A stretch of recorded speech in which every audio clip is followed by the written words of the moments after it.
What's up, tribe? How you guys doing? Go ahead and hit your subscribe button. I hope you like this video. This is Real Housewives of Potomac reunion part 2. Was it season 4? Reunion part 2. So they are making this a 3-part reunion, and so this episode was so not needed. We ain't really get a whole lot. It wasn't really a whole lot there.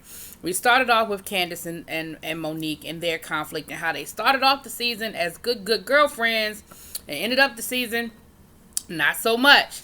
Candace had to remind us that she is not hood, that she came from a country club community, and Monique was like, well, I am hood and I'm cool to be, I'm proud of it.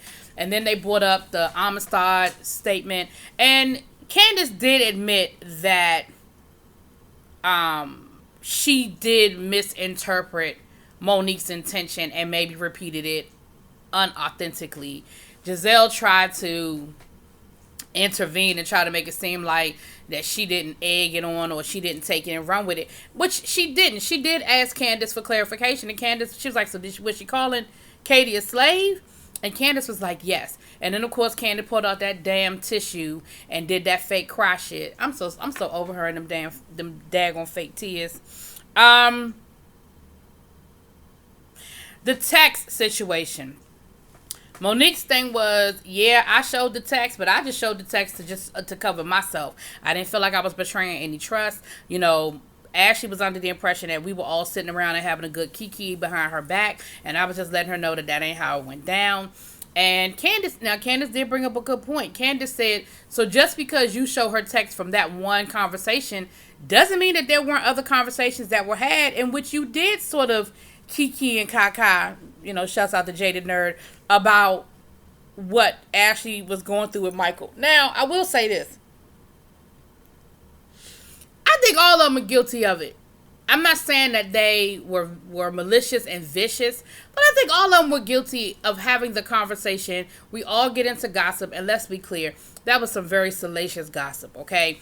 And we find out at the end of the episode, or was it previews for the next episode? I don't know, whatever it was. I think it was previews for the next episode. There's a whole lot that's been said about Michael behind the scenes that none of us know about, okay? So I don't think that Monique was a ringleader in all of this, but do I think conversations were had about what happened with Michael and the ins and the outs? Of course I do. Then, of course, they brought up the whole thing. Candace brought up the whole thing about Ashley again and was like, this woman spent all last season making people think that you were drunk. And Monique was like, I guess nobody understands how to forgive and how forgiveness works. She apologized. I accepted it. That means that I let it go. And I do feel Monique on that. And I feel like people act like, again, I've said this before, when you agree to forgive somebody, then you have to agree to let that go. You can't keep throwing it in somebody's face when they did something to you if you have agreed to forgive them for what they did. And that's all Monique is saying. Monique is like, yes, Ashley did some dirty stuff to me in the past, but I forgave her for it. And y'all want me to keep holding her accountable for something that I told her I forgave her for. And if that were the case, nobody would ever be friends, because we're going to all do something to offend somebody. But if you agree to forgive, then you have to agree to forget. That's what the term forgive and forget. And when people say, well, I'll forgive, but I won't forget, so it's almost like Candace was like, well, she talked about you being a drunk. And Ashley was like, and I did. I said some horrible things about Monique, but I did apologize to Monique, and she accepted my apology. And Monique was like, why are we talking about stuff from season 3? Like, that's been done, hashed out, moved on. They also brought up Ashley's texting, her tweets. And y'all kind of came for me a little bit in the comment section, and y'all didn't feel like Candace did anything wrong. Y'all felt like Candace was justified in what she said. Y'all feel like, Candace was just defending herself, and y'all didn't have a problem with how Candace does what she does on Twitter. That's fine. That's fine. Y'all don't have to have a problem with it. I do. I think it's a bit much. I think that her tweets are vicious. They are nasty, and they hit below the belt. That's just my opinion. Now, everybody don't agree, and that's cool. Even Mother doesn't agree, and that's fine. That's just my 2 cents. That's just how I feel about it.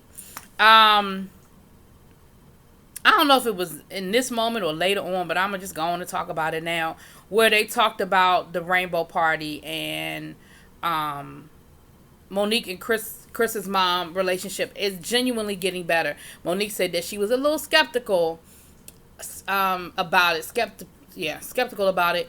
Because she said so much has happened. She said way more than we even see on, that we saw in that moment. She said so much has happened, and I was a little, skeptical that she really wanted to, move forward and build a better relationship. She said, but she has been better. She has been better.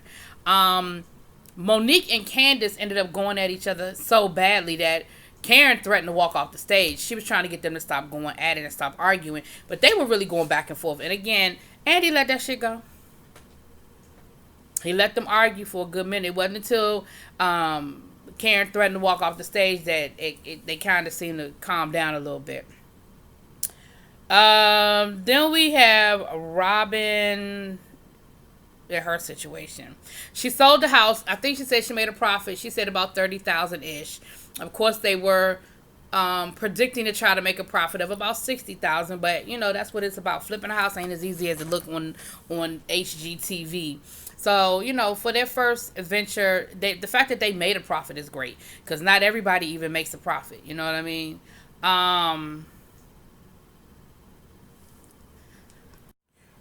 Of course, they talk about the wand situation and the tattoo, and everybody was like, why such a small tattoo in a place where nobody can see it? Robin said that's what she wanted, that she didn't want a big tattoo to cover up, a large part of her body and all of that. And that it was just something between her and Juan, honey.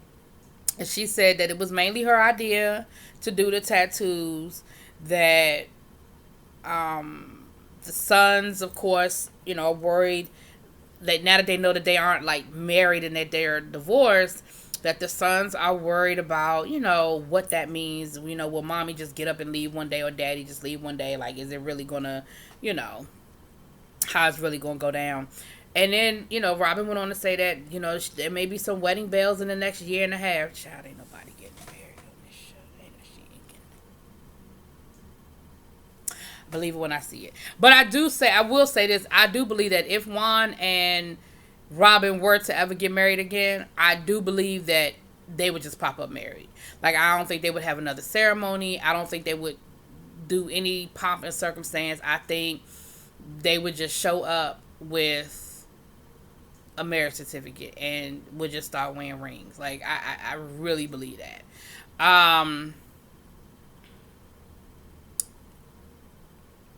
What else did we talk about?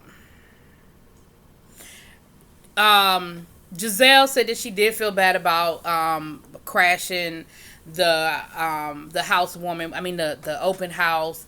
And Monique was like, "Well, do you feel like you owe me?" Well, that's later on in the episode. But Monique said, "Do you feel like you owe me an apology?" And Giselle was like, "No, I really don't, because maybe I came in a little hot, but my sentiments were what I meant they were." And Monique was like, "Okay, even if you had a legitimate problem with me, if you really were trying to resolve it, wouldn't you just be like, hey, what's going on? What's the issue? Not coming in the way you kind of came in at me." I don't know. Giselle didn't want to take credit. Not credit. Giselle didn't want to take responsibility for anything she does. It's almost as if she just doesn't feel like she does anything wrong, because Monique was like, you have been coming at me from the beginning. Like, you have been nasty and rude and disrespectful to me from the beginning. And yeah, I have, maybe I threw a couple of jabs, but most of it has come from you.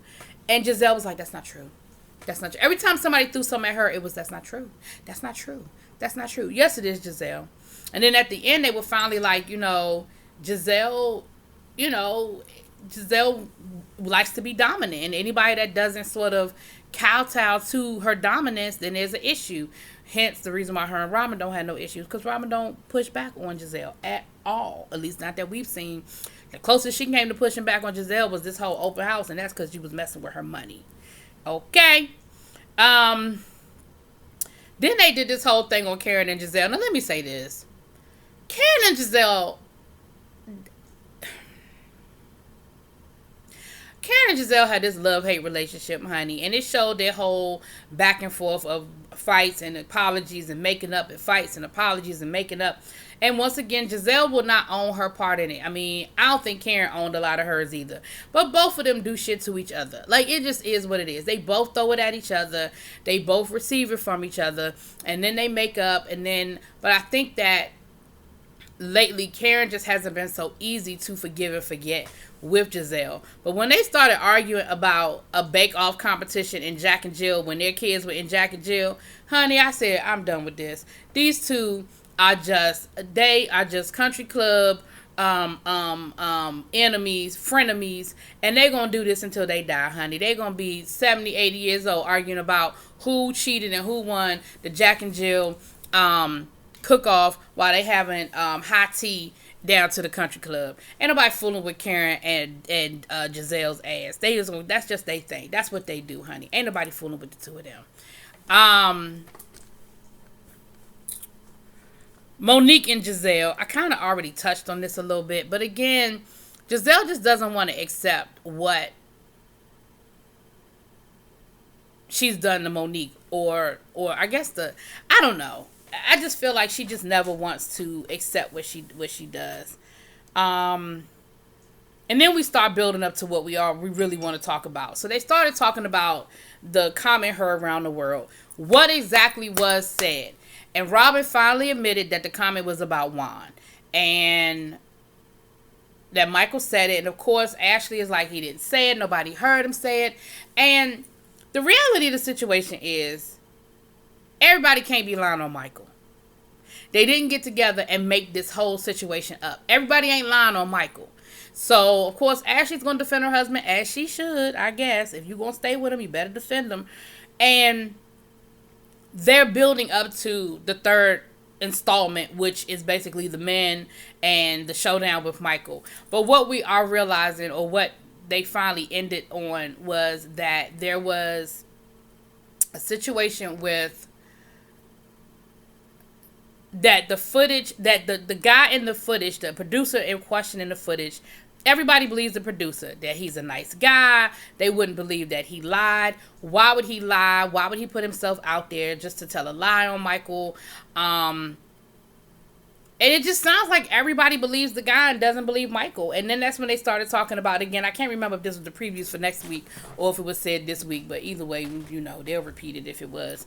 But basically that Michael has been accused by other producers that, you know, this is not new for Michael. That this isn't something that has just happened. That it's been out there. That they've heard rumors. That other producers have said that he inappropriately touches them. And it just is what it is. So next week, we'll get, I guess, Michael's side of it. I guess, I don't know. We'll get that next week. Whatever. Anyway, y'all, that's all I got. This episode, like I said, they really could have spliced this one in half and added this to last week and the other half to next week and kept it moving. Because I hope we ain't going to talk about Michael for a whole hour next week. I really just hope we not. And it ain't a whole lot left to talk about. So, we'll see, y'all. Let me know what y'all think. Drop it in them comments. Peace.